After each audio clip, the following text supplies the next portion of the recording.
अस्सलाम dear students, आज हम स्टार्ट करेंगे review exercise 2 class first year maths कंटाब बुक पब्लिशर से। क्वेश्चन नंबर 5 है आइडेंटिफाई एज होमोजीनियस और non homogeneous equations. Part A में मेरे पास इक्वेशंस हैं 2x minus Y plus 3z is equal to 0, 3x plus 2y minus z is equal to 5 and x plus z is equal to 2।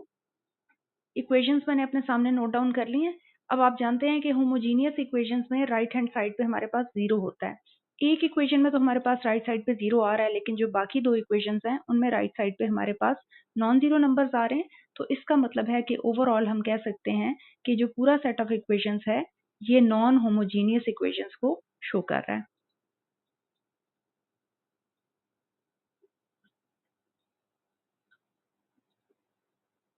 किसी एक भी equation में अगर हमें राइट हैंड साइड पे जीरो के अलावा कोई नंबर मिल जाता है तो इसका मतलब है कि वो पूरे का पूरा सेट ही नॉन होमोजीनियस इक्वेशंस को शो करेगा।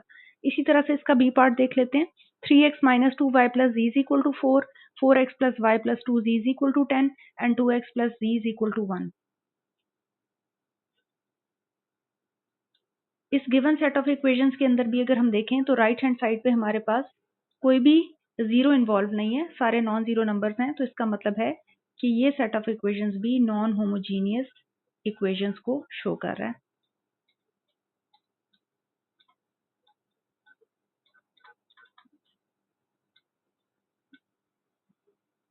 नेक्स्ट हम करके देखते हैं question number 6। Determine if the following system of equations are consistent or inconsistent. Part A में जो इक्वेशंस गिवन है वो है 2x plus Y minus z is equal to 3, 4x plus 2y plus z is equal to 6 and x minus 2y is equal to 1। अब हमने determine करना है कि सिस्टम ऑफ इक्वेशंस कंसिस्टेंट है या इनकंसिस्टेंट है। तो कंसिस्टेंसी चेक करने के लिए अगर इस सिस्टम ऑफ इक्वेशंस का एटलीस्ट एक सोल्यूशन भी हुआ तो हम कह सकेंगे कि ये जो सिस्टम है ये कंसिस्टेंट है।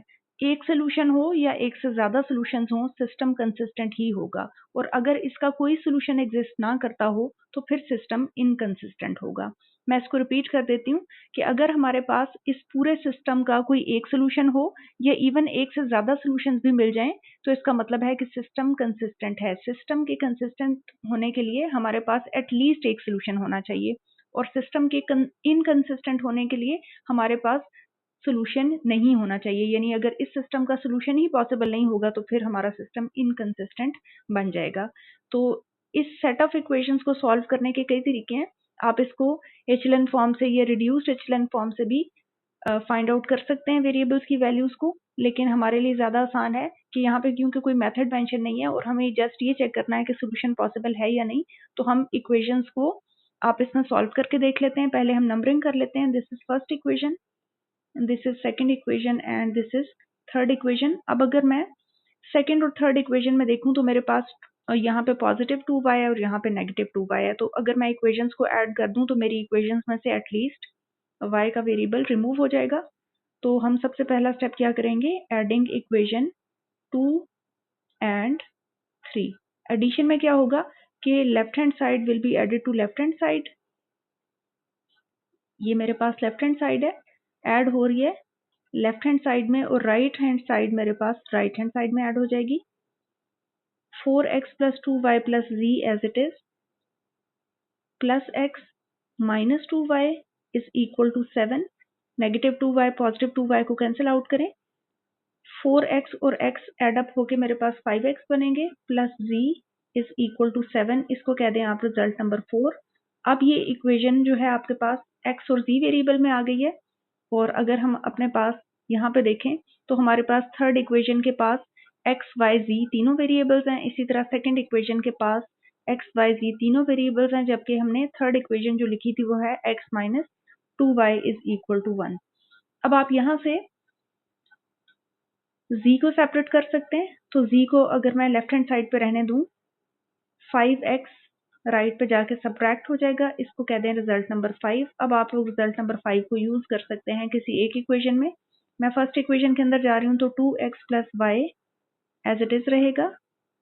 इक्वेशन 5 इम्प्लाइज, इक्वेशन 5 क्या इम्प्लाई कर रही है, 2x plus Y minus z, 2x plus Y minus z की वैल्यू आप यहाँ पे पुट कर दें।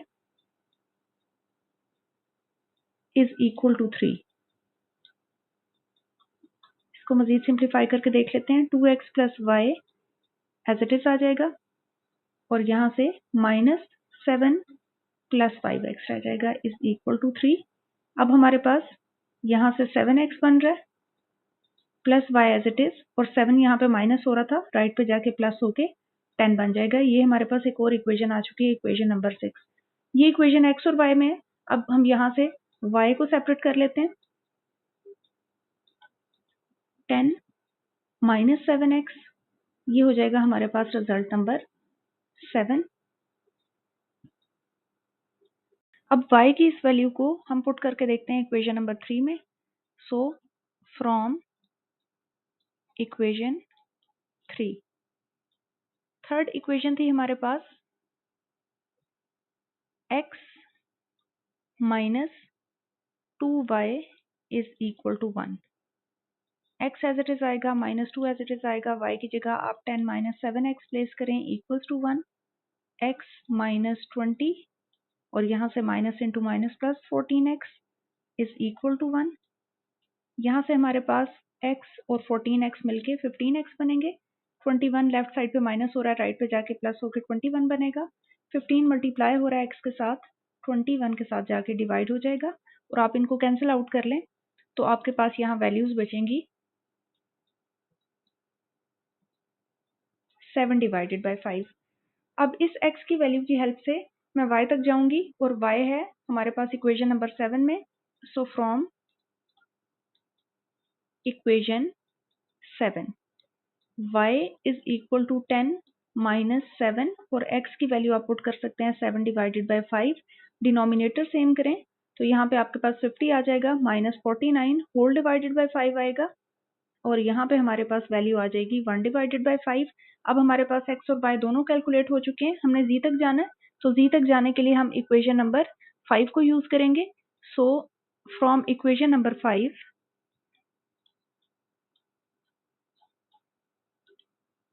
इक्वेशन नंबर 5 क्या थी हमारे पास, z is equal to 7 minus 5x। 7 as it is रखेंगे, 5 एज इट इज रखेंगे और यहाँ पे हमने x की वैल्यू कैलकुलेट की थी 7 डिवाइडेड बाय 5। यहाँ से हमारे पास जो सोल्यूशन आ रहा है z का वो 0 आ रहा है। नाउ एज x की वैल्यू हमने कैलकुलेट की है 7 डिवाइडेड बाय 5 के तौर पे, y हमने कैलकुलेट किया 1 बाय 5 के तौर पे और z हमने कैलकुलेट किया 0 के तौर पे। सो इसका मतलब है कि सिस्टम का एक सोल्यूशन है। So system has a solution, और हमने कहा था कि एटलीस्ट एक सोल्यूशन भी मिल जाए तो आपका जो सिस्टम ऑफ इक्वेशंस है वो कंसिस्टेंट हो जाएगा। So system of equations is consistent. System करके देखते हैं क्वेश्चन नंबर 6 का बी पार्ट। इसमें भी हमारे पास सिस्टम ऑफ इक्वेशंस गिवन है और हमने चेक करना है कि सिस्टम ऑफ इक्वेशंस कंसिस्टेंट है या इनकंसिस्टेंट है। तो सबसे पहले नंबरिंग कर लेते हैं। अगेन अगर आप चाहें तो इसको इचेलन फॉर्म या रिड्यूस्ड इचेलन फॉर्म से भी सॉल्व करके देख सकते हैं। रिजल्ट नंबर 1 और रिजल्ट नंबर 2 में अगर मैं देखूं तो x का कोफिशिएंट यहाँ पे 3 आ रहा है और यहाँ पे x का कोफिशिएंट 6 आ रहा है। तो मैं दोनों इक्वेशंस को एलिमिनेशन मेथड से सॉल्व करना चाहती हूँ, तो इनके कोफिशिएंट मुझे सेम करने पड़ेंगे। तो मैं इक्वेशन नंबर 1 को मल्टीप्लाई करवा रही हूँ 2 के साथ on both sides. So multiplying equation 1 by 2 on both sides. 2 into 3x minus 2y plus z, ये मेरे पास लेफ्ट हैंड साइड पे हो जाएगा और 2 इंटू 4 मेरे पास राइट हैंड साइड पे हो जाएगा। ओपन करूंगी ब्रैकेट को तो 2 into 3 6x minus 4y plus 2z will be equal to 8। ये आ गया मेरे पास रिजल्ट नंबर 4। और अब अगर मैं रिजल्ट नंबर 4 और रिजल्ट नंबर 2 को सिंप्लीफाई करके देखूं तो मेरे पास नेक्स्ट स्टेप में क्या होना चाहिए।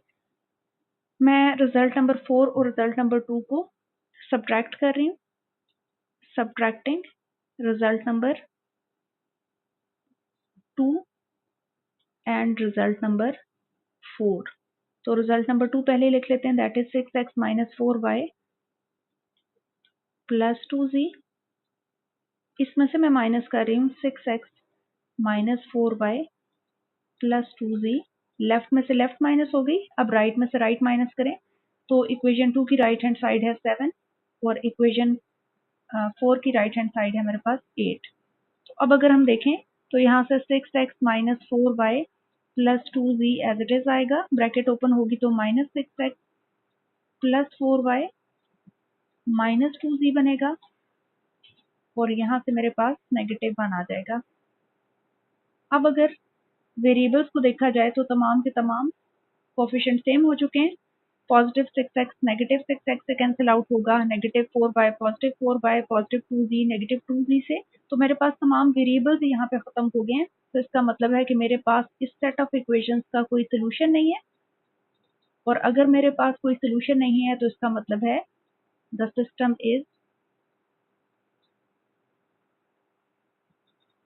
इनकंसिस्टेंट।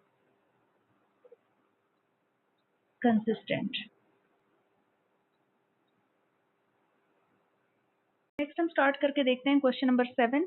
क्वेश्चन नंबर 7 में अगर देखा जाए तो हमारे पास जो इक्वेशंस गिवन है वो करेक्ट ऑर्डर में नहीं है, तो हम इसको करेक्ट करने की कोशिश करते हैं। हमारे पास फर्स्ट इक्वेशन की लेफ्ट हैंड साइड है 2x plus 3y minus z, और इसकी राइट हैंड साइड में यहाँ पे 3 नंबर प्रेजेंट हैं, तो हम अज्यूमिंगली इसकी राइट हैंड साइड 1 ले रहे हैं। Then we have 4x minus y plus 2z as the left hand side of second equation, और इसकी राइट हैंड साइड में मैं 6 ले रही हूँ। और इसके बाद हम थर्ड इक्वेशन बना रहे हैं, that is minus x plus 2y minus z, और इसको मैं इक्वल रख रही हूँ 4 के। अब ये हमारे पास इक्वेशंस हैं, और इन इक्वेशंस को मैंने मैट्रिक्स इन्वर्जन मेथड से सॉल्व करना है। तो सबसे पहले एक मैट्रिक्स बनाएंगे जो कोफिशिएंट्स को शो करेगा। पहली इक्वेशन में x का कोफिशिएंट 2 है, सेकंड इक्वेशन में x का कोफिशिएंट 4 है, थर्ड इक्वेशन में x का कोफिशिएंट नेगेटिव 1 है। फिर हम y के कोफिशिएंट लिखते हैं 3, नेगेटिव 1 एंड 2। फिर हम z के कोफिशिएंट लिखते हैं नेगेटिव 1, 2 एंड नेगेटिव 1। इसके बाद हम लिखते थे अननोन्स का मैट्रिक्स। तो अननोन हमारे पास क्या क्या है, x, y और z हैं। इनको हम कॉलम फॉर्म में लिखते थे, और सामने आ जाता है कॉन्स्टेंट्स का मैट्रिक्स, दैट इज 1, 6 एंड 4। इसके बाद हम नेमिंग करते थे।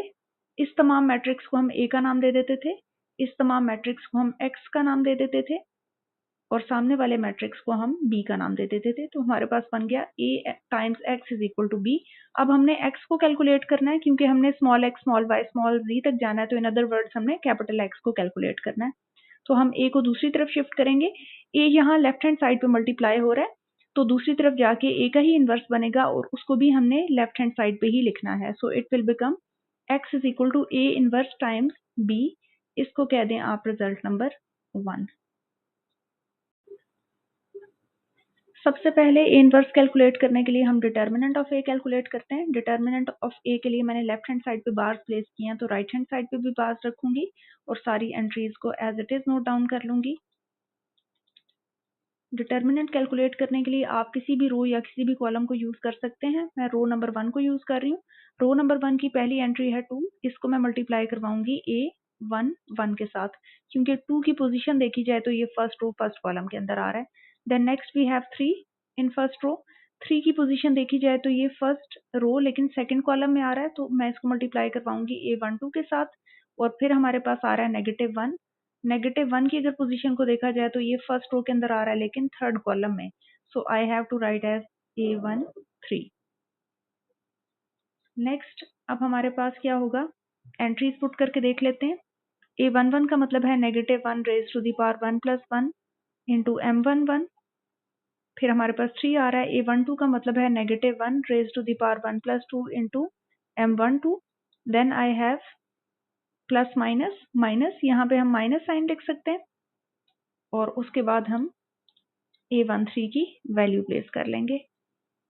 Negative 1 raise to the power 1 plus 3, और हमने इसको मल्टीप्लाई करना है M1 3 के साथ। नेक्स्ट हमारे पास क्या हो जाएगा, 2 एज इट इज आ जाएगा, -1 के ऊपर स्क्वायर आ जाएगा। M11 का मतलब है कि आपने फर्स्ट रो और फर्स्ट कॉलम को डिलीट करना है। सो फर्स्ट रो और फर्स्ट कॉलम को डिलीट करने के बाद मेरे पास एंट्रीज आ रही हैं -1 2 2 एंड -1। उसके बाद मेरे पास 3 आ रहा है, -1 के ऊपर क्यूब आ रहा है, और M12 का मतलब है कि मुझे फर्स्ट रो और सेकंड कॉलम को डिलीट करना है। सो फर्स्ट रो और सेकंड कॉलम को अगर डिलीट करूंगी तो एंट्रीज बचेंगी 4 -1 2 -1, नेगेटिव साइन आ रहा है, -1 के ऊपर पावर 4 आ रही है। M13 का मतलब है कि मुझे फर्स्ट और थर्ड कॉलम को डिलीट करना है, तो मेरे पास एंट्रीज बचेंगी 4 -1 एंड 2। मजीद इनको सिंप्लीफाई करके देख लेते हैं। 2 एज इट इज, -1 का स्क्वायर हो जाएगा +1। डिटर्मिनेंट को सॉल्व कर लें, डायगोनल एंट्रीज का प्रोडक्ट लेंगे तो मेरे पास ये +1 आएगा, माइनस नॉन डायगोनल्स का प्रोडक्ट लेंगे तो 4 आ जाएगा, 3 आ जाएगा, -1 के ऊपर क्यूब है तो -1 ही आएगा। डायगोनल एंट्रीज का प्रोडक्ट ले लें, -4 आएगा, माइनस नॉन डायगोनल्स का प्रोडक्ट लेंगे तो -2 आएगा। नेगेटिव साइन, -1 के ऊपर 4 पावर है, इट विल बी +1।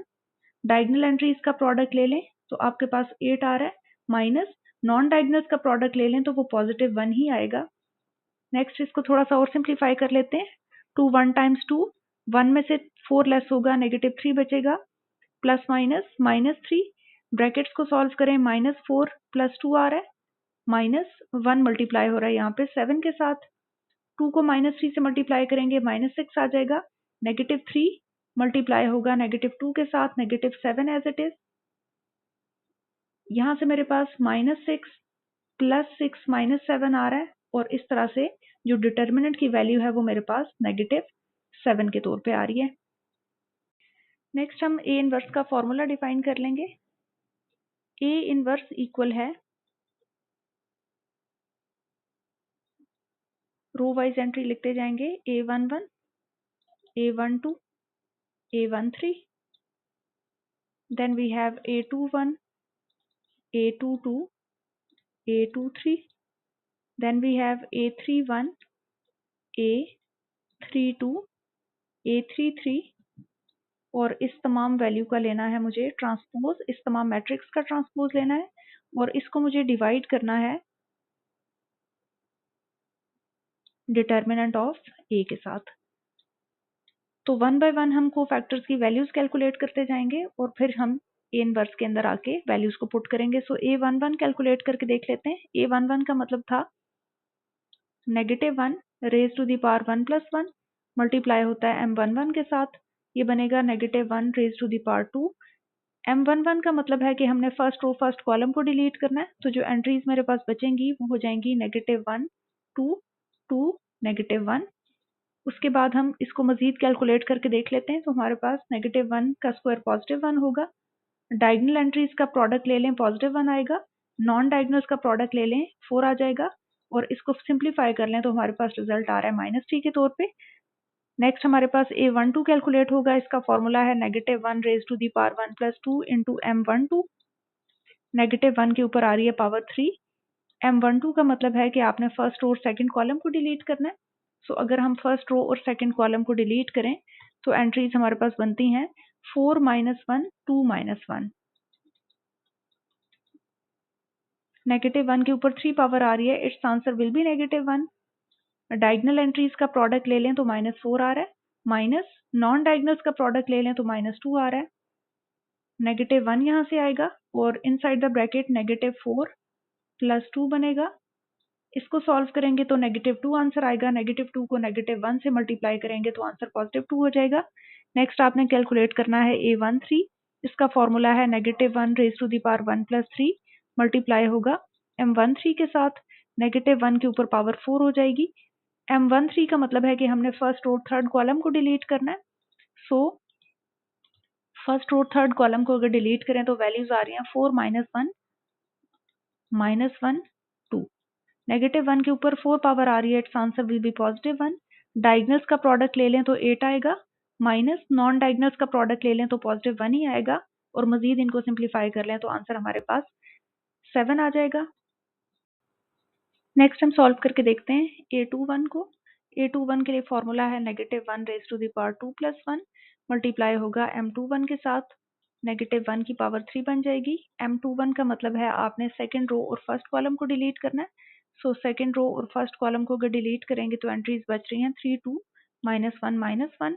-1 के ऊपर क्यूब आ रहा है तो -1 ही आंसर मिलेगा। डायगोनल एंट्रीज का प्रोडक्ट ले लें तो -3 आएगा, माइनस नॉन डायगोनल्स का प्रोडक्ट ले लें तो -2 आ जाएगा। यहाँ से मेरे पास -1 आएगा, इनसाइड द ब्रैकेट -3 + 2 आएगा। फर्दर सॉल्व करेंगे तो -1 बचेगा, -1 से मल्टीप्लाई होके ओवरऑल आंसर +1 आ जाएगा। नेक्स्ट आपने A22 कैलकुलेट करना है। फॉर्मूला हो जाएगा -1 raise to the power 2 + 2 into M22। -1 के ऊपर हो जाएगी पावर 4। M22 का मतलब है कि अब आपने डिटर्मिनेंट में सेकंड रो और सेकंड कॉलम को डिलीट करना है। सो सेकंड रो और सेकंड कॉलम की डिलीशन के बाद हमारे पास 2 -1 -1 -1 बच रहा है। -1 के ऊपर 4 पावर आ रही थी, it's answer will be +1। Diagonal entries का प्रोडक्ट ले लें, -2 आएगा, माइनस नॉन डायगोनल्स का प्रोडक्ट +1 आएगा। तो हमारे पास ओवरऑल आंसर यहाँ -3 कैलकुलेट हो जाएगा। नेक्स्ट हमने A23 कैलकुलेट करना है। -1 के ऊपर पावर आ रही है 2 + 3, मल्टीप्लाई होगा M23 के साथ। -1 के ऊपर हो जाएगी 5 पावर, और M23 का मतलब है कि आपने डिटर्मिनेंट लिखना है जिसमें सेकंड रो और थर्ड कॉलम ना हो। सो सेकंड रो और थर्ड कॉलम को अगर डिलीट कर दें तो एंट्रीज बच रही हैं 2 -1 3 2। -1 के ऊपर 5 पावर है, it's answer will be -1। Diagonals का प्रोडक्ट ले लें तो आपके पास 4 आ रहा है, माइनस नॉन डायगोनल्स का प्रोडक्ट ले लें तो आपके पास -3 आ रहा है। -1 एज इट इज रहेगा। इनसाइड द ब्रैकेट मेरे पास 4 + 3 बनेगा जो कि 7 हो जाएगा। 7 को -1 से मल्टीप्लाई करेंगे तो -7 हो जाएगा। नेक्स्ट हम कैलकुलेट करके देखते हैं A31। A31 के लिए हमें फॉर्मूला सबसे पहले डिफाइन करना है। A31 is equal to -1 raise to the power 3 + 1, और ये मल्टीप्लाई हो जाएगा M31 के साथ। -1 के ऊपर आ जाएगी पावर 4, और M31 का मतलब है कि आपने डिटर्मिनेंट कैलकुलेट करना है जिसमें थर्ड रो फर्स्ट कॉलम को डिलीट करना है। सो थर्ड रो और फर्स्ट कॉलम को डिलीट करें, हमारे पास बचेगा 3 -1 -1 एंड 2। -1 के ऊपर 4 पावर आ रही है, it's answer will be +1। Diagonals का प्रोडक्ट ले लें तो आपके पास 6 आ रहा है, माइनस नॉन डायगोनल्स का प्रोडक्ट ले लें तो +1 आ रहा है। 6 में से 1 लेस करेंगे 5 आएगा, 5 को 1 से मल्टीप्लाई कर लें तो 5 ही रहेगा। नेक्स्ट हम कैलकुलेट करते हैं A32। A32 के लिए फॉर्मूला होगा -1 raise to the power 3 + 2, multiply होगा साथ में M32 के साथ। -1 के ऊपर पावर आ रही है 5। डिटर्मिनेंट कैलकुलेट करके देख लेते हैं। थर्ड रो और सेकंड कॉलम को डिलीट करना है, third row and second column. तो अब मेरे पास जो एंट्रीज बच रही हैं वो यहाँ पे हो जाएंगी।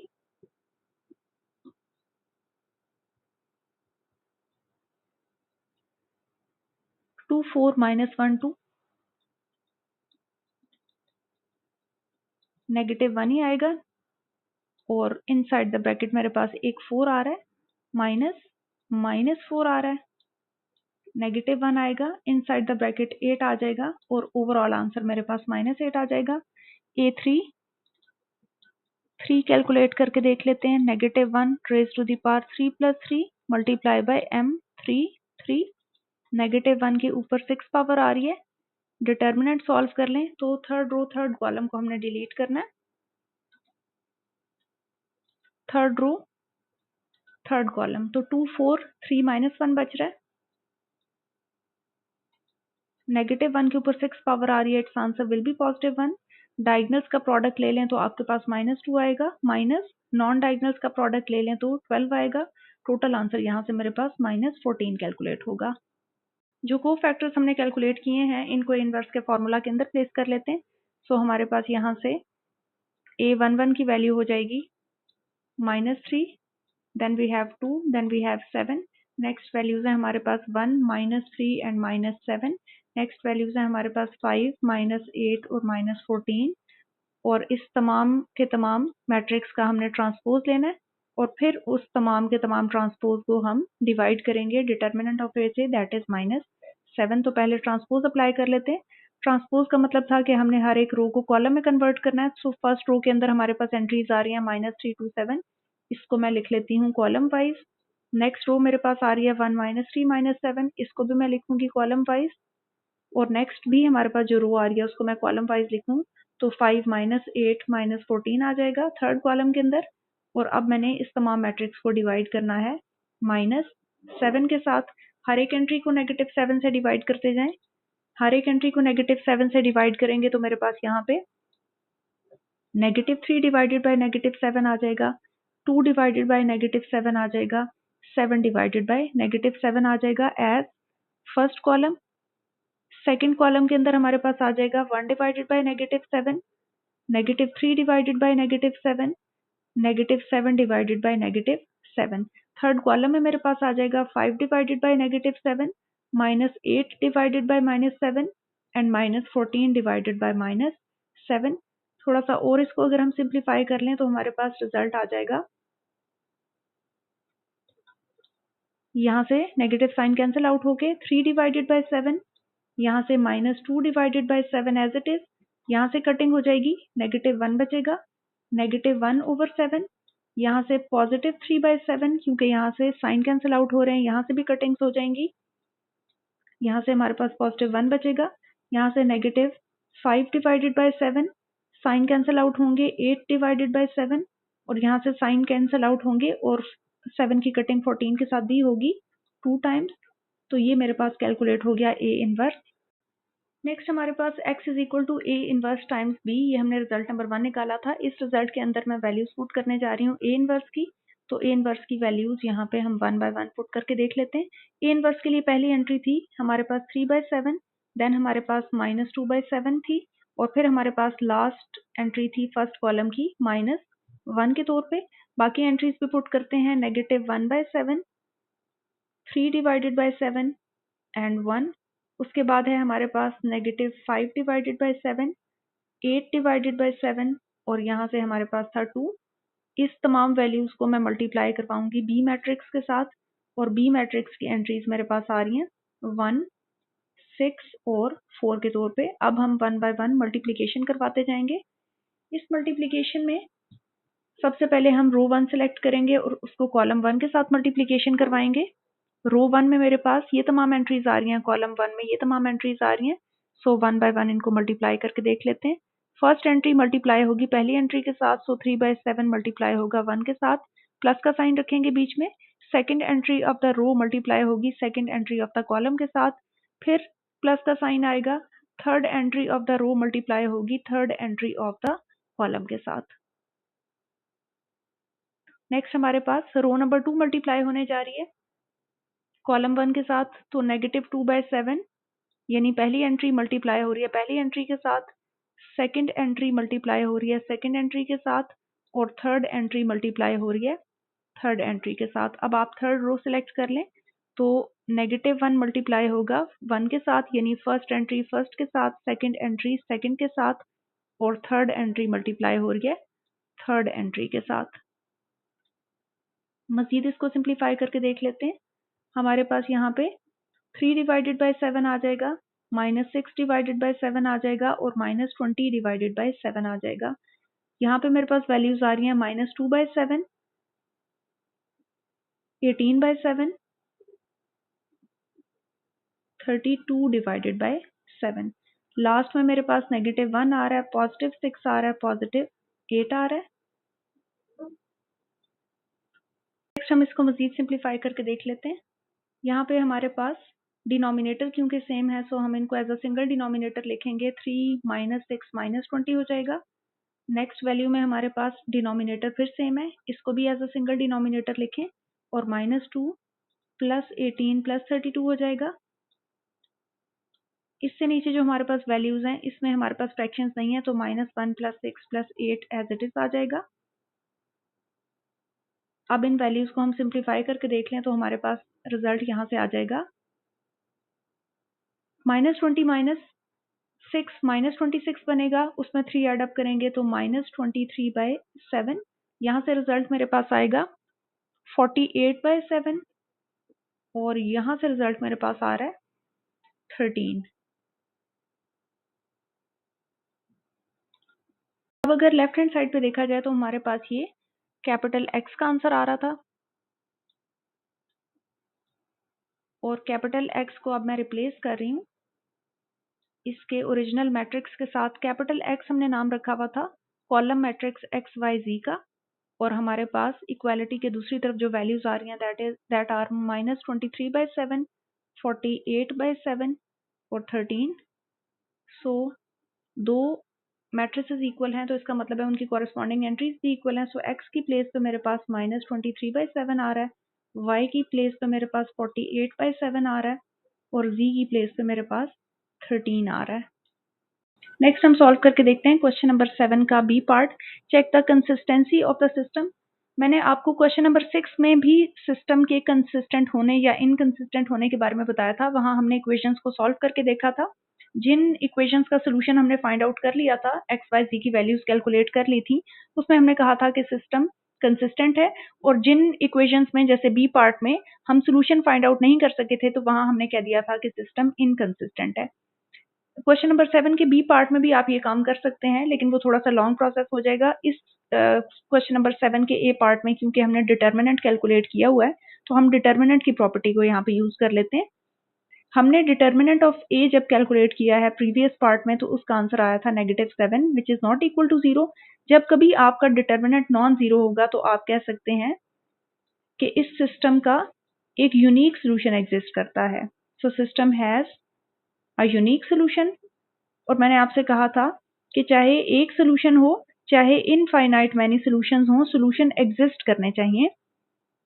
तो यूनिक सोल्यूशन होने का मतलब है कि सोल्यूशन एग्जिस्ट तो कर रहा है, और सोल्यूशन एग्जिस्ट करने का मतलब क्या है कि सिस्टम कंसिस्टेंट है। So the system is consistent. मैंने यहाँ पे क्वेश्चन नंबर 7 के बी पार्ट को डिटर्मिनेंट से सॉल्व किया। अगर आप चाहें तो इसको एचेलन फॉर्म या रिड्यूस एचेलन फॉर्म या जैसे हमने क्वेश्चन नंबर 6 सॉल्व किया था वैसे भी सॉल्व कर सकते हैं।